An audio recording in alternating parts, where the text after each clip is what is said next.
Well, good morning, everybody. It is official. It's time to get started. We appreciate you guys taking an hour out of your morning. My name is Scott Buckholz. I'm your host for today's property tour. We have Yaz Hakan. It is December 31st, 2022, New Year's Eve. We're finishing a great year and getting ready to start even a better year. And what better way to do that with having a property tour? We love doing these property tours on Saturdays at 11 a.m. Eastern. We do them on a every Saturday basis. We weren't on last Saturday for Christmas Eve, but we did decide to go ahead and do one for New Year's Eve. And so we'll be back next Saturday as well. But guys, these are great property tours to kind of get to know our community, get to know kind of what we do and how we work together and collaborate and learn together. And today, very honored and very privileged to have TJ Schimmel back out. Him and Jacob Roberts are partners. They're down in North Carolina. Jacob is not able to join us today, but TJ's actually on site at the property. So we'll be going to him in just a second. And a couple of small things, if we could today, this morning, guys. If you could help me and help us out keeping your phones on mute. That helps with background noise. We really appreciate that for everybody's benefit. And then also, as we move along through the property tour, toward the end, and we will keep this to an hour, we want to respect everybody's time. As we get toward the end, we're going to go over numbers. Save your questions for numbers toward the end, because we're going to go over those. But if you have any questions about anything as we move along, we'll pause a couple different times to answer some of those questions, if not all of them, depending on time and everything. But again, welcome on, guys. So excited to have you guys out today. I don't want to take a lot of time away from TJ. So let's go ahead, TJ. Happy New Year. Can you share your screen there? All right. There you are. Yes, picture looks great, TJ. Welcome on. Well, good. Well, welcome. I appreciate it, Scott, being asked back to do that. I'm always excited. You always time it just right when I have a property in the works, so this is perfect timing. I have a crystal ball. You know that, right? Yeah, what's that? I have a crystal ball. You know that, right? Yeah, that's right. That's right. No, I'm joking. I'm joking. So for folks that are on today, TJ, just kind of get things going here, introduction, stuff like that. We'll have a lot of people on today that have never seen you on a property tour, don't know your story, maybe a little bit of backstory, that type of thing. And so a couple things here I always love kicking off with. If you could tell us a little bit about yourself, kind of like what you were doing before you became a real estate investor. Yeah. What triggered you, or what was the deciding factor to become a real estate investor? And then the third one, which I think is really important for everybody on today, is why did you decide to connect with our national community, just like I did? Why did you decide to connect with the community and work with all of us across the country here? So go ahead and take over, TJ. Sure. Well, I'm here in North Carolina. I think my journey began 20 years ago. Many of you may have heard of, Robert Kiyosaki and Rich Dad Poor Dad. That was the book I read, and I said, this makes a lot of sense. This is what I want to do. I want to acquire assets and do all of this. Read a lot of his different series, but still took me 20 years because I didn't quite know what to do exactly. And fast forward to, it was about 4 years ago, I had my car was just about to be paid off, and I said, okay, finally I'll have a little extra money, maybe I'll buy a mobile home and rent it out. And I got this sense of, just in the pit of my stomach, this fear that, okay, I know the general ideas of what to do, but I didn't know the specifics. And lo and behold, after I paid my car off, it lasted for 3 weeks, and then my engine seized up and died. So all of that extra income I thought I was going to have no longer existed, but I was determined because I said, I want to start this. It's been 20 years. What am I waiting for? So I started doing some research on YouTube, as a lot of people get educated on YouTube with things. And I came across a member of our community, Yuri, who I was searching, okay, if I can't, like how I had my car paid off, like how could I pay it off quicker? Or how could I pay my house off quicker? And to be able to get some, extra money coming in to be able to invest. And Yuri's video was about one of our topics in our education, velocity banking, and how to be able to pay off some of these large debts in like a third of the time. And I was like, this is great. And I started a conversation with Yuri. And he introduced me to the community. And, I was thinking of it driving here today. It was 4 years ago, because it was right before Christmas. That I joined the community and got the education. And leading up to that, I knew right away that this was for me. But I was convinced, but I was terrified of what other people would think. So it's like I quietly started this and didn't really tell my parents, didn't really tell many of my friends or anything. And then bit by bit, things started making so much sense. One of the first video education I watched was Mark Kohler and talking about taxes and all of that. And, I've had businesses all my life. I'm a performer. I do magic shows and stuff since I was 11 years old. So I've always had a business entity. And I realized just watching that one class that I was missing out on so many like tax advantages, things that I could have used that my accountant wasn't telling me about, things I learned. It's like I had to keep pausing the video because my mind was just blown. And I just sit back and just like, wow.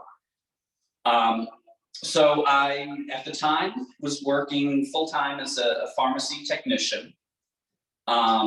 It took me about 9 months before I made my first deal.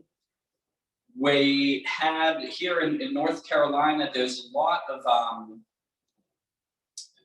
business centers around the country in the United States that have these business centers where groups come in person in the community. We did not have one in North Carolina, so I kind of called corporate. They put me in touch with a few people here, and that's where I met my business partner. And we would have Zoom meetings like this and discuss different deals and things we saw. And there was usually 4 or 5 of us on this little Zoom call, and Jake, who apologizes that he could not be here today, had to take care of his son today. But he and I started talking a lot kind of on the side because we had some of the same ideas of how we wanted to use real estate to really help people.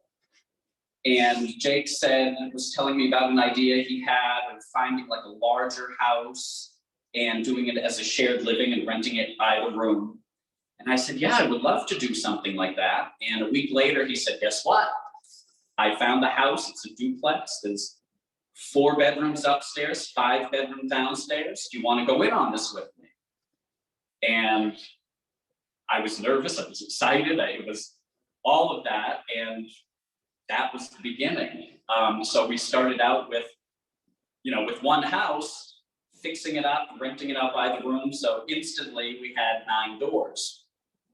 And it was such a blessing. That was within, I guess it was in September. So I started with the community in December 4 years ago. And then by that September, I had my first house.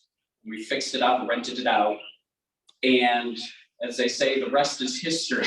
It was. I love it. Love it, love it, love it, love it. I tell you what, I'm so glad you shared your early journey, because that is going to resonate with a lot of people on. There's a lot of people just like myself I read years and years and years and years ago, Rich Dad Poor Dad. Okay. I had Carlton Sheets, one of the very first uh, educators in real estate investing. I had his VHS and his CDs and DVDs and all that. I did the YouTube stuff and all that, and I just kind of muffled along, and I knew I wanted that. It was in my blood. It was in my blood. Yeah. And until I found this community, that's when everything changed. And so I'm sure there's a lot of people on that your story resonated with them, that could be maybe right now in the same position you were then, because everybody, you should be nervous, you should be anxious, you should be, all those feelings going into it. And that's very normal. And that is really cool. And so that was about 4 years ago. So you did your first deal 9 months in with Jacob. And I remember that first deal, very much so. And it's very cool to follow your journey since then. And obviously your strategy, which a lot of our strategies align, is long-term wealth and building that income, that monthly income.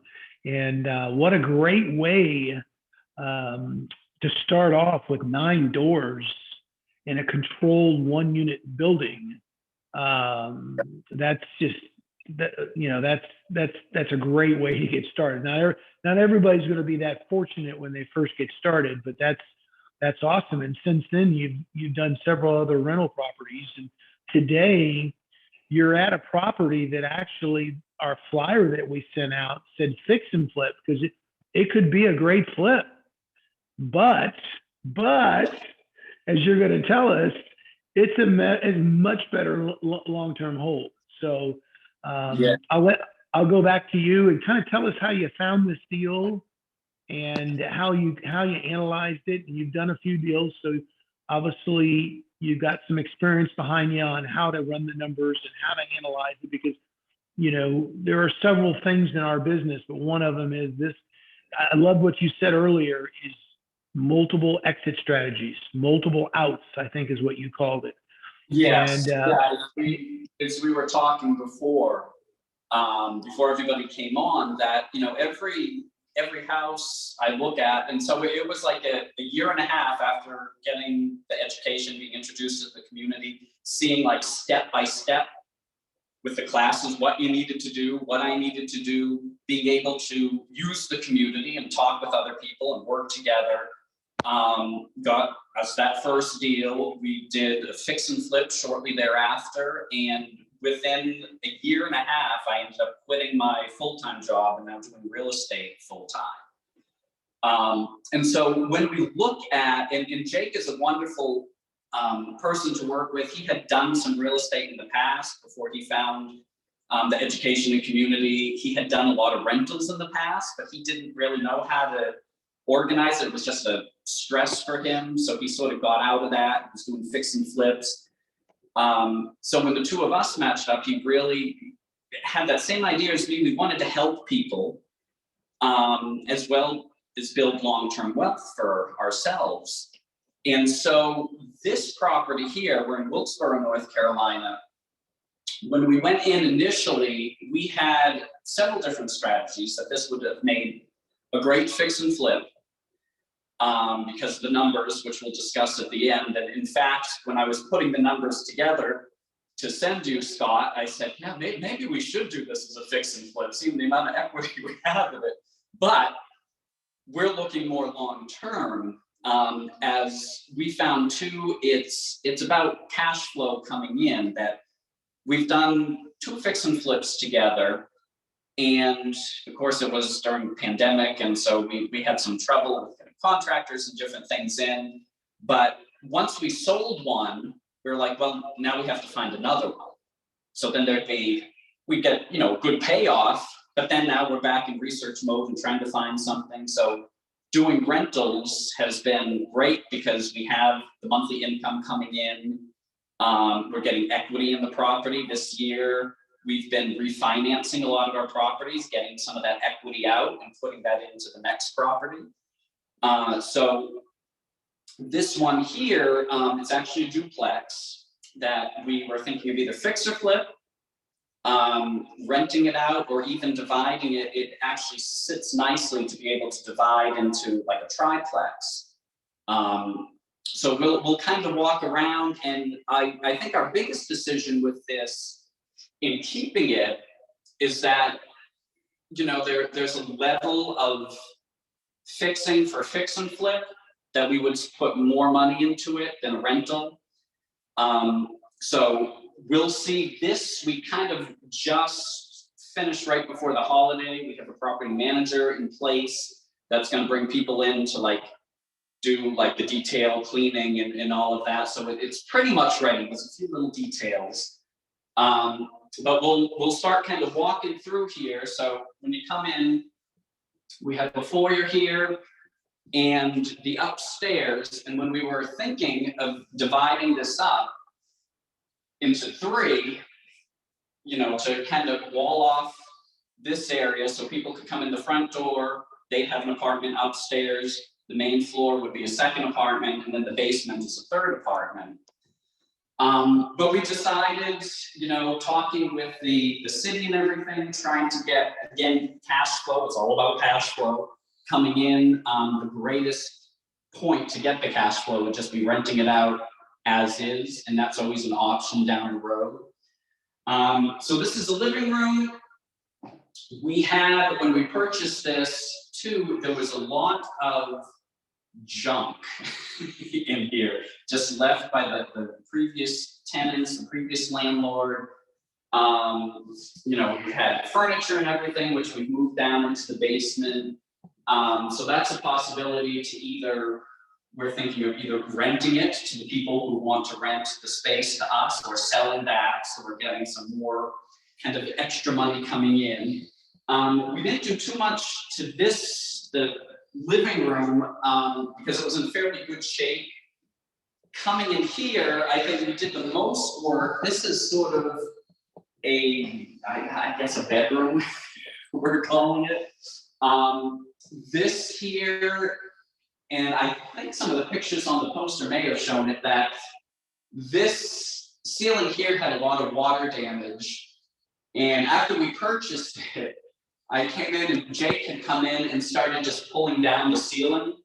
And you know, the water damage was a little bit here, but once he started pulling things down, you know, there was a lot of damage underneath, and it just kept spreading. So when I first came after closing, like everything was like open, like, you know, a quarter of the ceiling was just down and bad.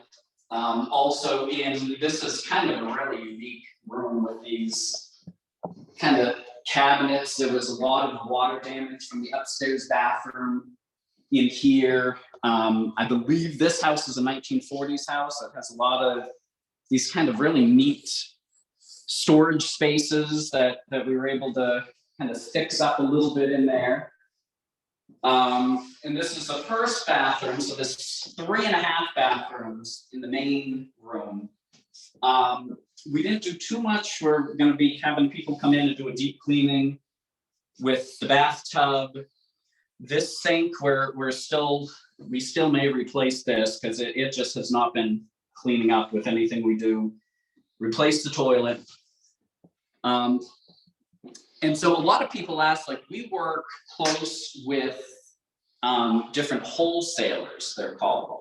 So this house is not, you know, a realtor didn't show it to us. We didn't find it on Zillow. We keep coming this way. We have a couple of relationships with these people. And I know there's a class on wholesaling as well of how to find properties that people, you know, they may have inherited it, that they don't want it, in foreclosure, these different things. So our wholesaler goes in and negotiates the price and tacks on a little bit, maybe 5,000, even 10,000. Sometimes we've even paid 20,000 if it's a good enough deal on our end, that they'll tack that on to what the owner wants to sell it at, and we're still giving, you know, a great deal. They make money. We don't have to sit there and look up the house and do all the groundwork, so to speak. So it gives us more time freedom to be able to do what we do, keep the rentals going and all of that. This is I guess like the formal dining room, which we decided at the moment all of this was here. We had to do, which I'm still not totally happy with, and if you look up in the ceiling here, was a very odd, it's like this plaster, and I don't know how well the camera shows, but it's like these little waves. And all of that was like hanging down. So all of these kind of blank spots was, you know, we had people here scraping the ceiling and sanding the ceiling and trying to flatten it out. So this is where we're at the moment. Again, there's little details of, you know, our property manager said, as long as stuff isn't hanging down, it's great to rent.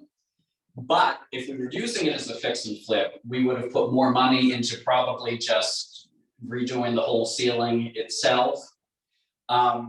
So there's a little balance there between what we would do otherwise. In here is a great big space for kitchen with a lot of cabinets. The laundry for here is back there. Again, we got the washer at least with the house, which is kind of neat. We have a closet here with the water heater. And my favorite area here, a little kitchenette. They have a little backyard. They used to have a dog or something there. There was a couple of different dog houses that were slowly tearing down and pulling out. But the main part was getting the house ready as quick as possible. And what is neat about our acquisition with this house, and another strategy we learned with the education, is using other people's money. Now, the first house that we were talking about with 9 bedrooms and all that, I did contribute some of my money. I learned through the education that you could borrow money from your 401k and retirement account and be able to use that and pay it back and do different things. So there's all these different things that, as I hear a lot, you don't know what you don't know. And there was so much I didn't know, like I was saying about the tax strategies and different things, I just didn't know. And I didn't know how to ask the questions either.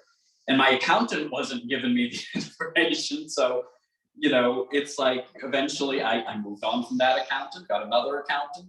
I'm finding now that they were having some difficulties about some of the things I was talking about with what I learned from the education. So now I'm on to like a third accountant. So again, it's really neat of what I learned. And one of the things was using other people's money. So the majority of this house, we borrowed the money from a private lender. He is great. We've used him with all of our houses. We have 7 properties now. He allows us to borrow the money at a 10% interest rate, but there's no payments for a year. So this property, which is kind of nice, we actually bought this in May, which we were doing some other things and got occupied, so it kind of sat empty for a little while. We had some people working on it here and there, but we weren't since there was no payments, you know, we're paying the electricity and the water now, but it's not costing us a lot to keep it. Now we're getting to the point that, yeah, we want to rent this out. We've got the time and availability and to be able to fix things. But that's really given us a little breathing room. And this property, we did put some of our own money in to purchase it and our own money to fix it up. But we've had a few different properties that we just borrowed everything. It didn't cost us a penny. There's other duplex in Winston-Salem, North Carolina that we're getting ready to refinance. That one we bought with our private lender, and the seller held back a note on the property. So we were paying him a monthly fee seller financing. So it didn't cost us anything getting into that. We actually borrowed a little bit more than what we needed to purchase. So we were able to fix the top of the duplex. We're refinancing that and now being able to we're taking out $45,000, able to pay everybody off and use that $45,000 to be able to invest in the next property and fixing things up. So wandering through some more, we'll kind of quicken up. We've got the kitchen, hall here. To my left is another bathroom. And again, with the bathrooms, we did a lot of paint. Painting is something I kind of like to do myself. So I do a lot of painting in the houses just because I enjoy it. In this, we had a wonderful kind of handyman that we work with. I did a lot of the odd jobs. There wasn't any big issues. There was a little bit of plumbing issues. We are going to need to replace at least half the roof here, probably in the next couple of months, but right now it's not leaking or anything, so we can get tenants in, start making some money and be able to fix that and different things outside while someone's in. I'm going to turn around here so we can go up the stairs so I don't trip. So that was all downstairs is that nice circle. And so this upstairs was actually set up. The previous owner looked like he was starting to turn it into a triplex. So if you come in this bedroom here,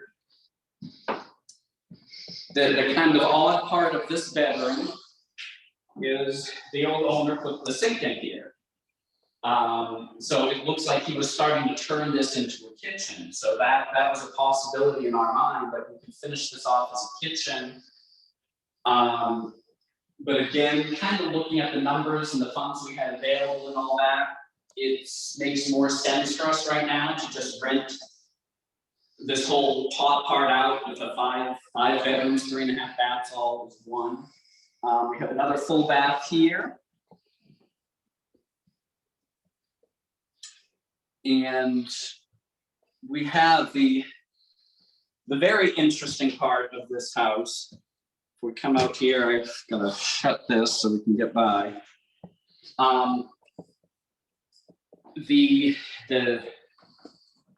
would assume a child in the house was a very good artist. Like this room was like filled with crayons on the walls, and the floors in most of the house had paint, just like it wasn't, drips from the wall paint or anything, but like just random red color, yellow, sparkly paint, all of this stuff, which a little tip I found, there is a product called Goo Gone that is specific. It's in a spray that's specific to get paint off, and we used it on the doors and the floors, and because we were using bleach, we were using everything trying to get it up.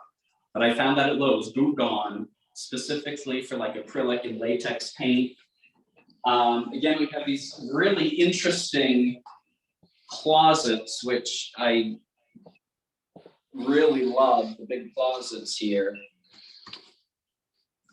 My favorite room, coming over here, this is all sort of I guess it was all one big room as a master bedroom, and they kind of started dividing it up. I just loved like all the wood in here. We kind of had redone the floor. A lot of these like interesting chandeliers and stuff we decided to keep because they were just so different and unique. But when we first got there, this we had to build the closet here. It had, and you can kind of still see, this was like a hole cut out in the wall. So I'm kind of assuming it may have been, all of this is one room for the master bedroom, that it had like an archway there or something. So we decided to just keep going with what the previous owner had started. keeping that divided up. So it sort of makes either another bedroom, or as we were deciding, if this was a triplex, this could be, you know, we had the kitchen over there, that this would kind of sort of be like a laundry room area, because the bathrooms and everything are right here. So we have, you know, access to water and could turn this into like a laundry area. Here is a half bath.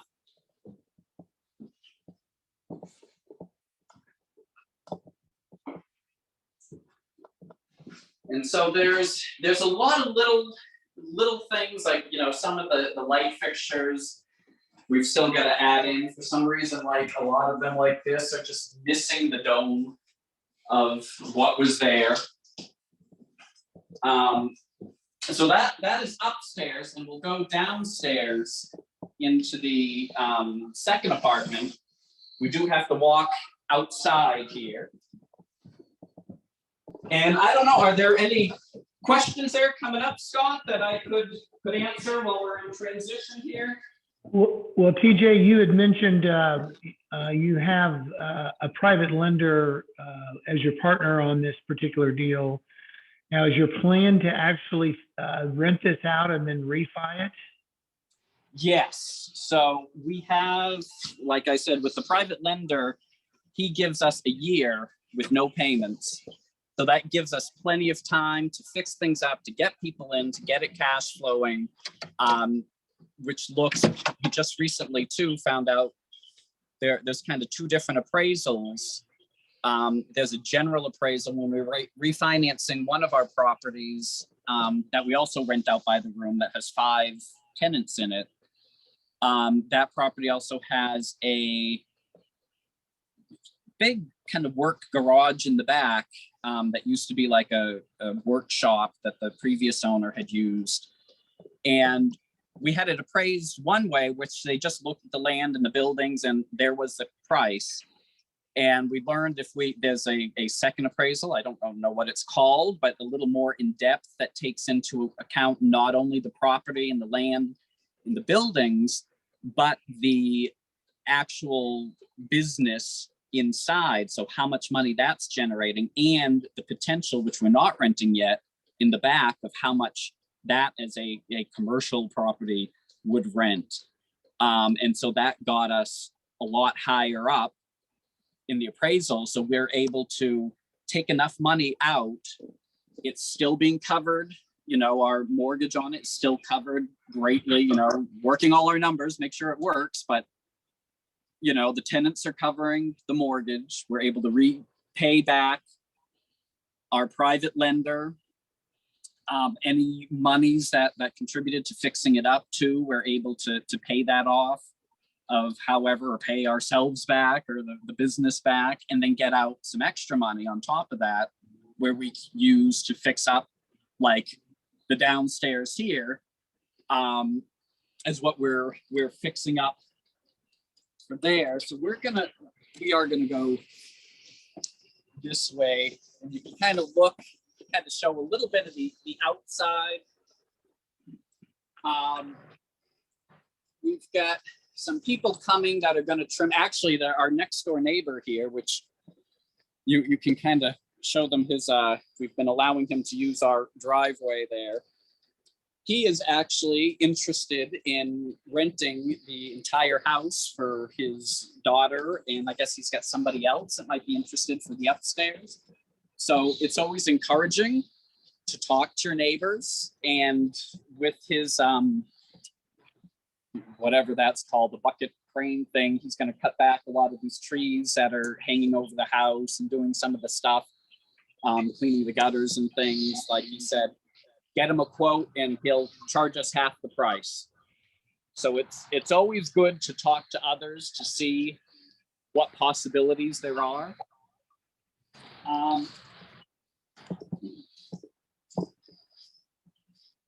So the downstairs,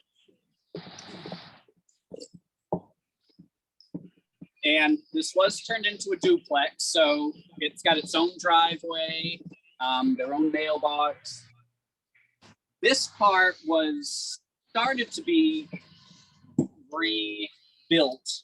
It was a duplex originally with the owner. He just started kind of renovating it when we purchased it. So we haven't touched anything in here yet. So you can kind of get an idea of what needs to go into it. So as you come in, you know, you see he's got sort of renovated a lot of the cabinetry himself, which we kind of like. The wood and all that is still kind of the raw wood. He kept the upper cabinets that we may just leave and paint those.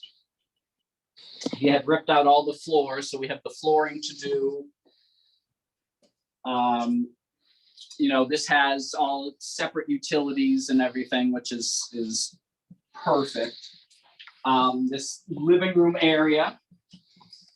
This is the condensed mess that we had upstairs of all the furniture that was left. There was just a lot of trash. I don't know how many cartfuls one of our workers had to haul out. You know, it was at least 3 or 4 carts of just trash everywhere. But that's kind of good. Why these are wholesale prices, so they're not retail prices. Like I was talking, we bought it from a wholesaler, is because we're buying it as is. Like looking up at the ceiling, if the ceiling's looking like this or all that, that's fine. We don't care. We can fix that. We love to see holes in the ceiling and holes in the wall, which most people freak out about, but that's probably some of the easiest and least expensive. One of the surprises when we had our worker here was the plumbing. And I don't know if you can see my hand. So the air duct was going over, the pipe was going through the air duct. And there was a leak in the sewage pipe into the air duct that our worker found. And so that we had to deal with quick. We got plumber in here. They had to cut out the ceiling. We just wanted them to replace this section, but as they kept cutting, they noticed like the whole thing needed to be replaced. So that was a little extra expense we weren't anticipating. Some of the things working with Jake, and he's been in real estate for so long, he'll walk into one of these properties and he'll look around and he'll come up with the estimate of the repairs. And he's usually pretty good and pretty on. We have a rehab class and fix and flip class that actually gives you a list of like the common things you would buy and like the prices and stuff like that. So I come in with my list, I print that off, and it's like this little checklist I go through saying, okay, how many windows we might need, how much sheetrock, I'll calculate, and it gives the prices. So I can sit there and calculate, you know, about what things would cost. And like I said, it takes me a little while to do that, but Jake always has it on right away. Oh, I'm having a call come in. I don't know. You can still see though, right? Yes, we can still see you. So now let me jump in real quick if we could, just to kind of update you on time. It's about 20 minutes till the top of the hour. But so you're going to start off renting the 2 apartments, right? The middle section and the upper section. Yeah. And well, we're renting now just the upstairs, all is one unit. Okay, the whole upstairs It's a duplex. will be rented as the whole thing, correct? Yeah, all upstairs. So the five bedrooms, 3.5 baths are going to be rented as one. And then once we got people up there, again, we've got money coming in because we're not paying any mortgage yet. So we have extra funds too to, if there's any surprises down here, we'll have kind of that little buffer. So you definitely decided not to do it as a triplex, correct? You're right. Okay. That's a future possibility, but right now we just want to get renters in and Sure. get going. Absolutely. And so the upstairs is fairly close to rent ready. And now the downstairs, how long are you looking at, just what we're seeing so far? How long are you looking at for turnaround on that at this point? Well, actually, we have some great workers that it looks kind of messy and everything down here, but you know, with the floor and some of the ceiling and stuff, he's saying it may take him like about a month with his people. So he has been a great find for us. We've gone through a lot of different contractors and builders and different things we've worked with, but this guy, he's actually lives in Winston-Salem area, which this is about an hour for him, but he will come out. He like camps out at the property, you know, working on it, you know, almost 24/7. You know, so he's been great. Like I say, I like to paint, so a lot of times I'll come in and paint. But we'll show kind of real quick here. So this is 2 bedrooms and 1 bath down here. So you see a lot of it that he's gonna already rebuilt the walls and things. We're probably gonna put sheetrock up on the others, and this room actually needs probably a couple more electric outlets. The biggest thing down here, now that all the plumbing and everything is done, is probably going to be the HVAC system we had looked at. It's a possibility what's here could work for upstairs and downstairs, but we still need to find that out. The bathroom, he started replacing the shower. We probably pull the toilet out, get these cabinets out. The sink may or may not stay. A lot of times we try to salvage, especially with a rental, we try to salvage as much as possible to keep those costs down, to get people in. And then this is the 2nd bedroom. And with the closet here. And you see how they did start putting like the electric, the outlets in. So we would want to kind of add sheetrock and keep all of this a bit nicer. But a lot of when we look at houses too, we look at kind of major costs that have been surprises to us in the past of, you know, we always look, is the roof okay? The plumbing and the electric, those are the big costs. Doing flooring and stuff like that, and the sheetrock and painting, you know, we've got some people that, you know, give us some pretty good deals that we work with because they know we're going to keep them busy. And of course, there's always, like you saw here too, a lot of the properties we go to, you know, anything you have left over, we have a little storage shed behind one of our properties where we keep all the extra stuff. So when we buy tile or something and don't use it all, we're storing that for the next. So our people are really great at being honest and giving us back the leftovers of things. We've had some workers that have not been so honest, and we've had a bunch of light fixtures and one fix and flip that, you know, we spent a good amount of money on it, and we came in one day and all the light fixtures were gone. I had to buy those all over again. So there are surprises. Anytime we do our estimate and calculating costs, we always know that there may be surprises in there, and we keep that kind of in the back of our mind, and we make sure we have enough funds to cover such things. Absolutely. So you're thinking you'll be able to get this turned in about 30 days or so on the bottom? He like I said, he comes out with his people, he camps out in the house. That's and awesome. just works. That is awesome.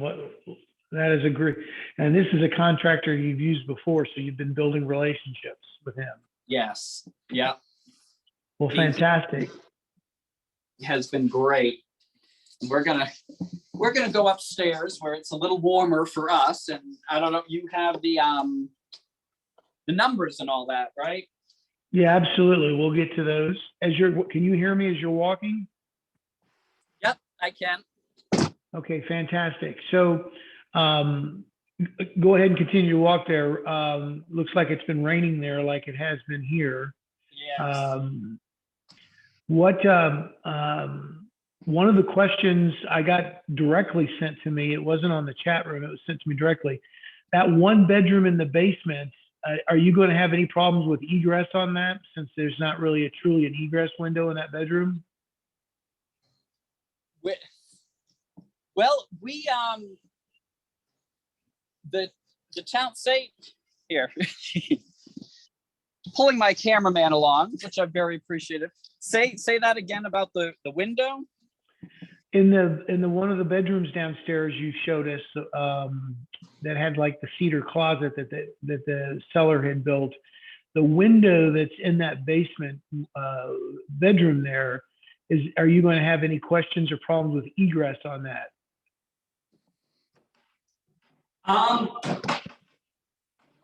Here, I know the city has already come in a bit.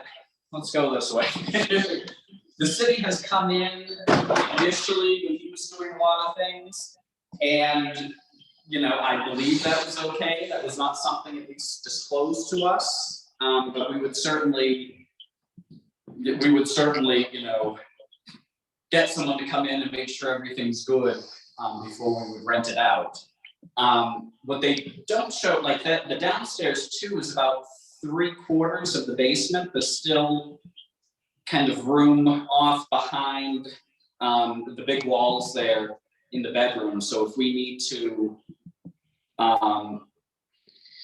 add any extra, of course, that would be a little cost if we needed to get through and make some extra exits. But we do have the, like the sliding glass door in the front door there. So you have the 2 exits, which, a lot of the counties here require.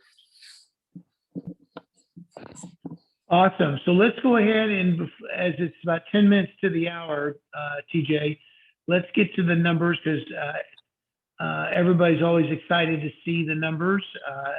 Obviously, I was very excited when you sent them to me as well. Let me pull those up, and you should be able to see them here shortly on your screen as well.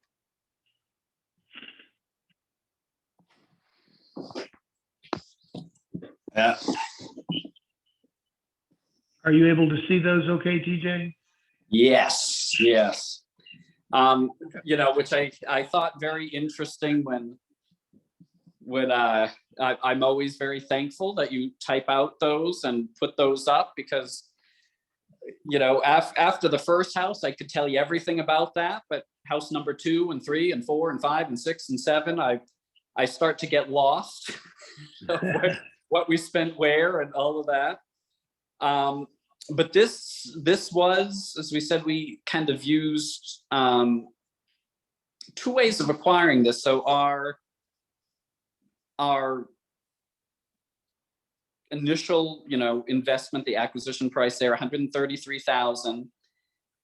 One of the things we first look at is, well, what our house is going for here, and that's the after repair value at the bottom there is, almost $270,000 for this area. So we knew coming in, we have equity. And the great thing about real estate is if, even if we mess up totally and, we have to replace everything, that if you keep the house long enough, it's going to increase in value and we'll get that back. Obviously, we want to get some of that back sooner than later. But, as we said, this started out as a duplex. We've put in, upstairs is about 4,000 that we've done. Like I said, there weren't any real major things. The major thing was the ceiling in that first bedroom I showed you. and just taking out toilets, replacing some of the sinks. So our cost wasn't too much upstairs. We're thinking it's going to be obviously a little more downstairs with the flooring and making everything set there. We have our money cost there. So right now we are only paying like the insurance and tax, obviously the light bill and in the water, you know, it might be $20 a month, something like that. So it's not too bad. We had our private lender, we put in to purchase this $20,000 of our own money or our business's money. And so the rest was funded by the private lender. So there were no payments on that for a year. So the only holding costs we have are just the insurance, the tax, you know, keeping the lights on. This should rent the 5-bedroom upstairs at $1,700, you know, even a little over $2,000 for this area. And the downstairs, our property manager said, you know, we should be able to get $1,000 at least. So we're looking at almost $3,000 in rent. But as we said, looking at this as a fix and flip, you know, if we put in buying it at 130,000, you know, putting in 10, 20,000, even if we have 150,000 in it or something like that and fix it, flip it, you know, we're making $100,000 on it. So it is, I think it is very important of looking at the house different ways. Our property manager said, you know, even if we turned it into the triplex, it would probably still be like $1,000 each level. So, you know, we're still pretty much making the same by not turning it into a triplex. So you always want to kind of look at the different possibilities. You know, as I said, we want multiple outs to make sure we are making money. You make money when you purchase the property. So we already know our different outs in that, you know, if something's going to be too outrageous or too whatever, we could always still be able to recoup costs. So with these numbers you're sharing with us, you know, the proposed 1,700 and the 1,000 for 2,700, it sounds like to me that's a good conservative number because it could be higher. And at 2,700 with your insurance and your taxes and in property management, have you come up with a monthly potential cash flow that you would be making on this? Because if you got a property manager, you're paying out a property management fee, you know, things like that. What's your number looking like? Yeah, On potential cash flow. The things I love of having, you know, property managers in this area, we go anywhere with ours from, they take 7 to 10% of the monthly rent.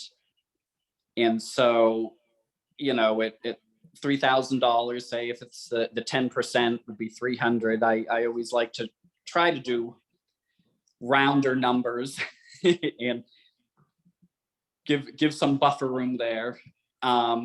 So we're paying $300 out. All the utility costs would be taken over by the tenants. So all we'd be paying there is, you know, the insurance and the yearly tax. That's $1,000 a year. And, you know, $1,500 a year for the insurance. So, you know, dividing that up, that's roughly, you know, big number, $100, $200 a month. So we're putting out $500 a month. And at 3,000, so we're having the cash flow of like 2,500. We always do like to keep a reserve for any, you know, if the roof decides to collapse or something like that. So we'll always put, you know, usually about 15, 20% sometimes aside to keep that all in pocket if need be. And of course, we do require our tenants to have renter's insurance. And so a lot of the issues with the houses are, because the tenant was doing something they shouldn't have. So a lot of that is covered anyway by their insurance.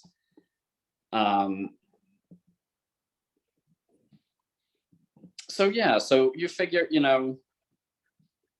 at least 2,000 coming out of it. That's going back to us or back into the business. Well, you got to calculate your debt service into that. If you're going to refi it out, you're going to have a mortgage payment, correct? Yeah, that is right. That is right. So with this, we've got to cover the 133. We would calculate with, depending on the mortgage, if we would kind of refinance at a higher price so we can take some of that money to use for other purposes. So yeah, I guess if you figure, depending on the mortgage, if that's another 1,000, if we're making still like 1,000, 1,500 out of the house each month. Awesome. Yeah, that's now will you be able to do that refi within the first year, you think? Yes. Yeah. Perfect.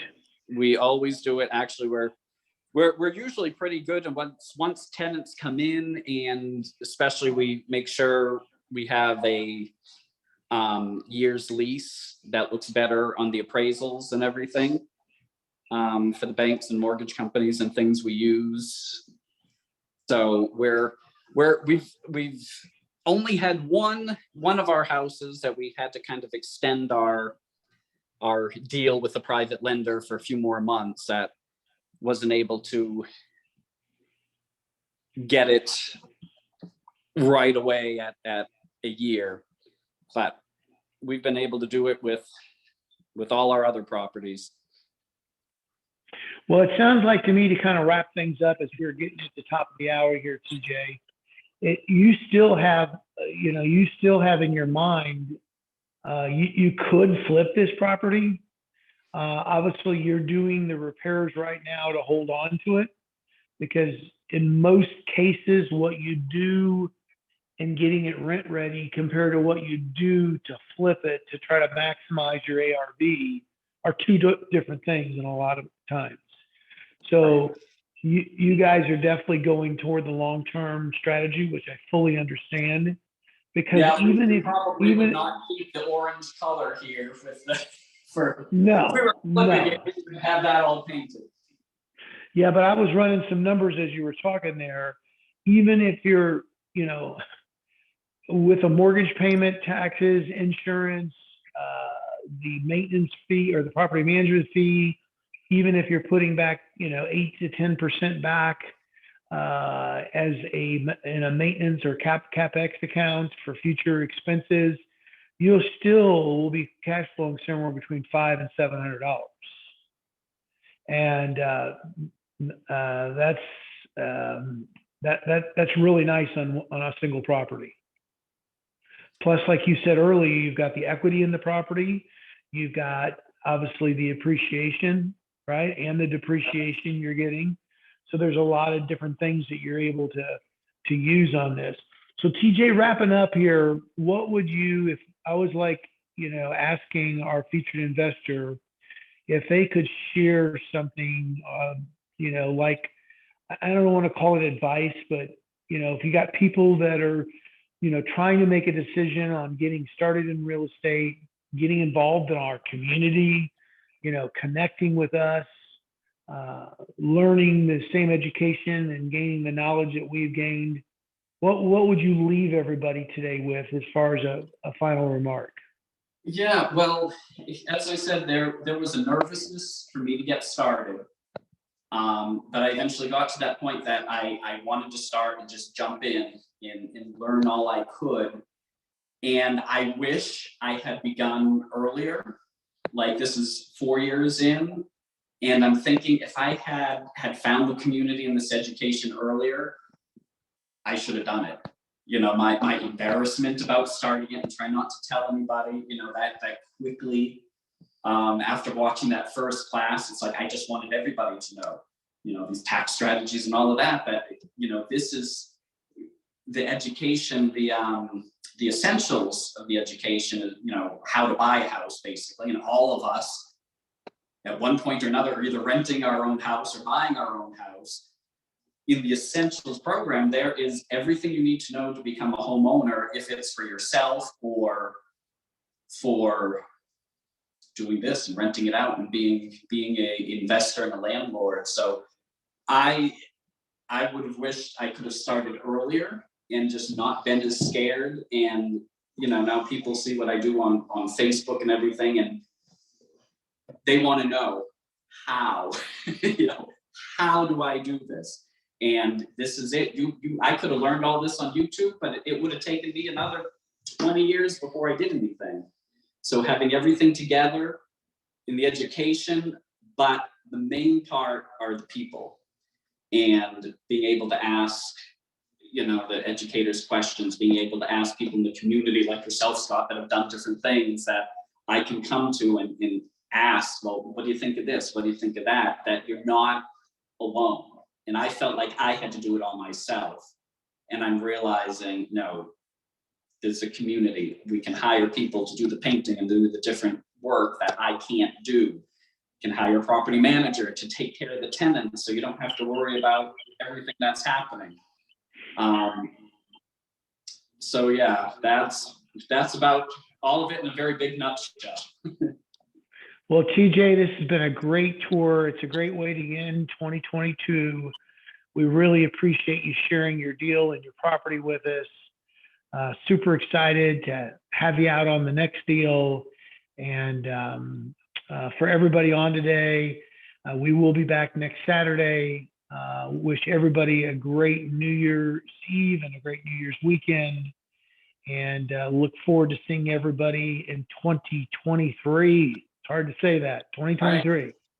Happy New Year. TJ, Happy New Year. Give my best to Jacob, and thank you guys, and we'll see you all next Saturday, okay?